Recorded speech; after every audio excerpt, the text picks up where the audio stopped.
So Batman in Dungeons and Dragons, how do you want to do this? That's a little hint as to what's coming later in the video. Welcome back to Building Character, where we figure out how to play as your favorite fictional characters in Dungeons and Dragons. Remember to like and subscribe for better orphan parties next time you play. Maybe. Thanks,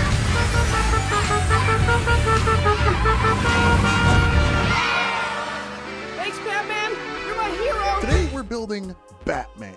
He's the coolest superhero, everyone agrees. But he's also a guy who's done a lot of stuff over the years. Batman has been around for over 80 years, which means that canonically we should be somewhere in Batman Beyond territory, and we never did that on the original show. Get over it. Basically, Batman's the coolest. But you know what else is the coolest? Checking out today's sponsor, Factor. Factor is a meal delivery service that sends you fresh, never frozen meals that are ready to eat in 2 minutes. So you don't have to be some sort of Tony Stark Iron Man to figure out how to make them. You just put them in a microwave, set 2 minutes, they're ready to eat. I go with Calorie Smart. It's lower on calories, but still packed with protein. There's also Protein Plus if you really want to focus on making those gains. Vegetarian and vegan, keto, whatever you need, Factor's got you covered. And Factor will save you time, not just going to the grocery store, but also doing a bunch of dishes. With a Factor meal, you just got to poke some holes in it with a fork and eat it with a fork and then wash the fork. That's not a pot, that's not a pan, that's not a plate. I also appreciate that Factor is flexible. I'm going to a bunch of conventions this year. I'm moving. All of those are making me have to reschedule some orders, move them around. Factor understands it's very easy to do. To get started with Factor today, go to factor75.com and enter offer code 52Tulok at checkout for 50% off your first Factor box and free shipping. That's factor75.com with offer code 52Tulok at checkout for 50% off your first box and free shipping. With so many appearances, there are so many different versions of Batman, but all of them have similar rules, or more importantly, one rule. For now, though, let's get into how you would build your ideal Batman. And I think this is where we need to figure out what your Batman needs to do. Because Batman has so many abilities over so many years and so many different gadgets and does so many different things on so many different teams, I think the best way to build Batman is to just start at a base and then see what your party needs. Batman can be a sneaky guy. Batman can be a karate guy. Batman can be a gadget guy. And Batman can be one buff shredded dude. You got 6 stats in Dungeons and Dragons, and boy, Bruce Wayne would be pretty great at all of them. I won't go on a rant about how Bruce Wayne is a Mary Sue because I'll save that for another superhero everyone likes, and they will get mad at me for saying that about. Because this video is going to stay positive. We're going to stay positive. But yeah, dexterity is probably number 1. Slinking about in the shadows, being the knight. That's big stealth. Now, the soft stats is where you need to figure out what your party has. If you want to be a gadgeteer Batman or an investigator Batman, intelligence should be your secondary stat. If you want to be the guy who prowls around the night, stalking gloomily, wisdom should be number 2. Wisdom should also be number 2 if you want to do karate.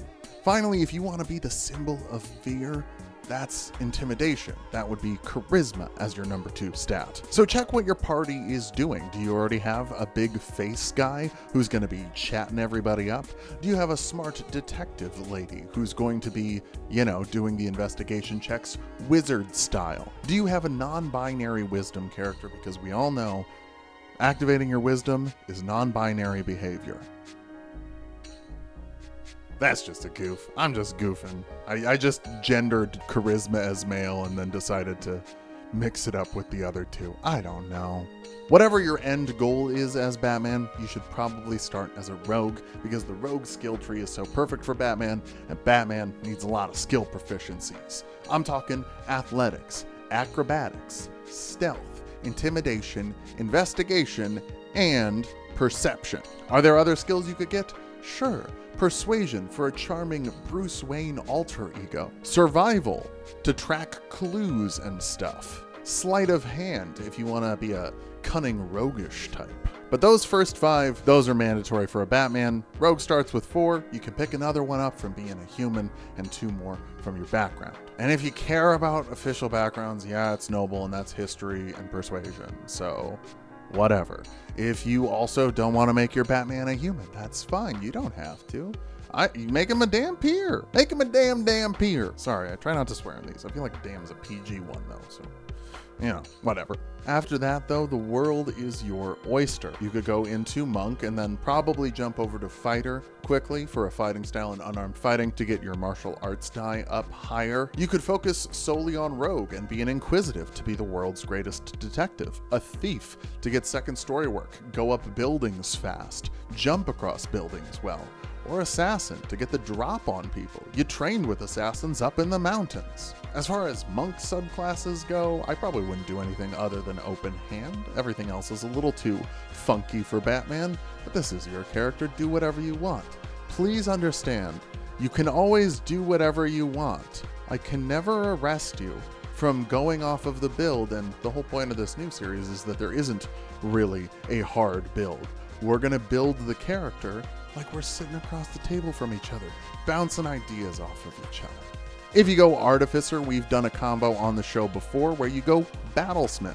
Then you don't have to use anything but intelligence for all your gadgety weapons, and you get a little battle buddy that you can cast Enlarge Reduce on to make a Batmobile, so you can mount your mechanical buddy and ride it into battle. Then you can also make all of the gadgets you want, any of them that Artificer could make. Check them out.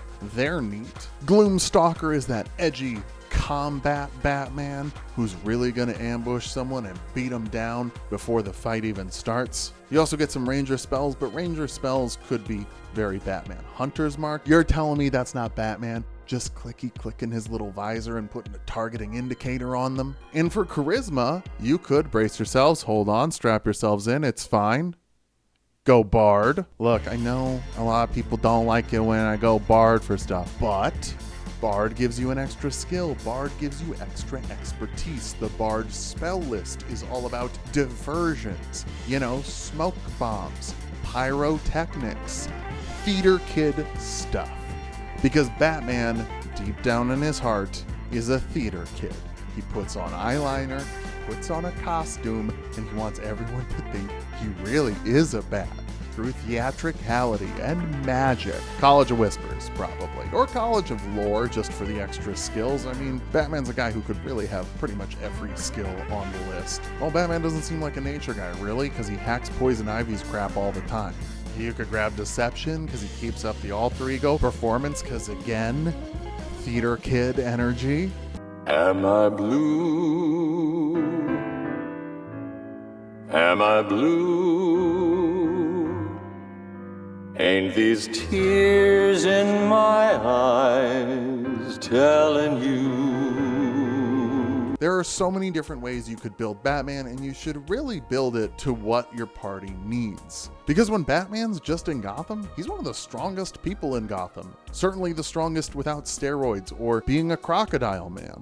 By the way, easy fix even if you dump your strength, get expertise on athletics. Even at level 1, if you dumped strength entirely and get a -1 from your strength modifier, that's still a +3. So, you strong. Also, strength's just the easiest score to cheat for that reason. Like, Batman shouldn't be good at strength saving throws. He should get shoved around a lot by bigger guys. But if he has to, lift something, he does push-ups. What's the point of all those push-ups if you can't lift a damn beam? How's my Alfred? Pretty good Alfred, wouldn't you say? Never built Alfred either. Now, when Batman's with the Justice League, he is much more useful as a guy in a chair, except they put Martian Manhunter on that job a lot, and what? Dude is better than Superman, he's just weak to fire. Are you kidding? Why is Martian Manhunter the guy sitting in the chair? Put Bruce up there. And this is where we get into the secondary topic of the video, which was going to be plot armor. Because in my opinion, Batman is the strongest hero in the DC universe. Not on power scaling terms, or if you broke down all of their powers and abilities, but it is regularly brought up. Could Batman beat Superman in a fight? And guess what? Most of the time, he does. Why is that? Well, there's that Stan Lee quote where he's like, who would win in a fight between the Thing and the Incredible Hulk? Whoever the writer decides. Excelsior! I was in Mallrats! God, I'm nailing the impressions today. Batman gets saved by the writing all the time. Look at Superman fighting Darkseid. When Darkseid punches Superman, he flies across the room.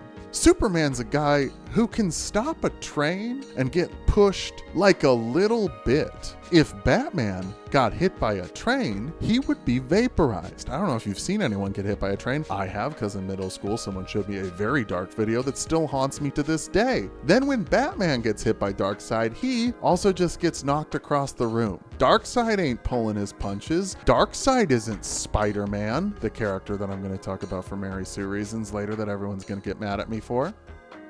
Batman survives because he's supposed to survive, because it's more interesting if he survives. Batman really, if you're looking at it on paper, should not be fighting any Justice League villains except maybe Lex Luthor. And even Lex Luthor is going to get like some, I don't know, Titanite mech suit that makes him freaking Iron Man. So yeah, probably not that either. But like I said, we don't really have to talk about that because Dungeons & Dragons is already sort of built for that. Rogues still get a D8 of extra health every time they level up. You're telling me that if you practice sneaking by level 20, you can get hit with a meteor because you hid behind barrels better? Paladins, clerics, blessed by gods, sorcerers, divine magic blood wizards, studying the Ars Arcanum for all the interesting lore and divine reality warping shenanigans. Rogues, I jumped in a bush. 100 hit points, please. So yeah, we don't have to talk about that all that much. It's just sort of built into the game, which is why instead I want to talk about the most important rule when building Batman and playing Batman and adapting a Batman into anything. Batman doesn't kill people. If Batman can communicate with someone, he won't kill them. That's like his rule. He also won't use guns, but you know, your DM probably doesn't have guns in the setting anyway, so that's fine. But Dungeons & Dragons is also a game about doing considerable violence, and doing the violence is fun. How do you want to do this is something that every DM says because Matt Mercer said it, and it's how you describe dealing that final blow to the big enemy, and how viscerally and nastily you take their life. That ain't Batman. Batman doesn't kill Two-Face. Batman doesn't kill the Riddler. Batman won't kill the Joker, because even though Superman is the symbol of hope, Batman is the hero of hope. Batman is the guy that believes no matter how dark someone gets, they could still be redeemed someday. So if Batman can talk to someone, and if you can talk to someone as Batman in your D&D campaign, you can't kill them. Baal, god of murder? He can talk. So, you know, you're gonna talk to him, and you're gonna spare him. How do you want to do this? Non-lethal damage, please, DM. And this is the thing you gotta talk to your DM about. It's the thing you gotta talk to your table about. Is Batman gonna be cool traveling around with a bunch of adventurers who kill the people after he knocks them out? Personally, I think it's in bad form. If you're playing on a party and one person deliberately decides to non-lethally take someone down and then another person kills them. By the way, Anna, if you're watching this video, I know that's ironic.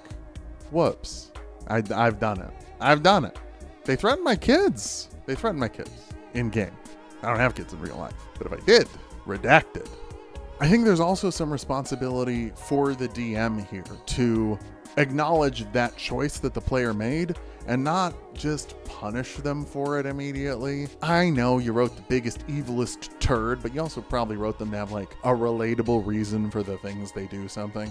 I've noticed like Loki types are very popular villains. Your Emmett's Selch, that kind of thing. And like, you can let that guy live. Batman would let the Joker live. So I think Batman would let some evil bastards live. And if you're the DM of that, be cool about it. Don't like rub it in their face and try to teach them the lesson that hope is stupid and that they shouldn't believe that people can change. I'm also not saying you need to give every villain a redemption arc. Just don't like immediately have them end the world or like kill that person's best friend or something. You know, like punishing your players is always weird. They're your friends. Why are you exercising some sort of weird sadism? The flip side of this is that I don't think as the Batman character, you can get mad if someone kills a bad guy when they have the opportunity to. So if someone across the table from you gets the, how do you want to do this? And they describe like a freaking jigsaw thing happen. I mean, you can be like, we don't need to be so brutal. and you can role play that out, but like, don't be salty towards them as a player and be like, you didn't play the game the way I am. Everyone has to play the game I want to. No, that's ridiculous. In the same way that they shouldn't, when you spare a character, be like, and then my character kills them because that's what they would do. My character would just smash every downed enemy with a hammer. Your character sucks. Your character is some Frank Miller bullcrap. Grow up. You're not in 6th grade anymore. The Punisher isn't the coolest hero. It's a strong role-playing choice, but I think it's a role-playing choice that's really neat. It is something that I've come to really appreciate about Batman as a character. Yes, he is a grim little goth boy.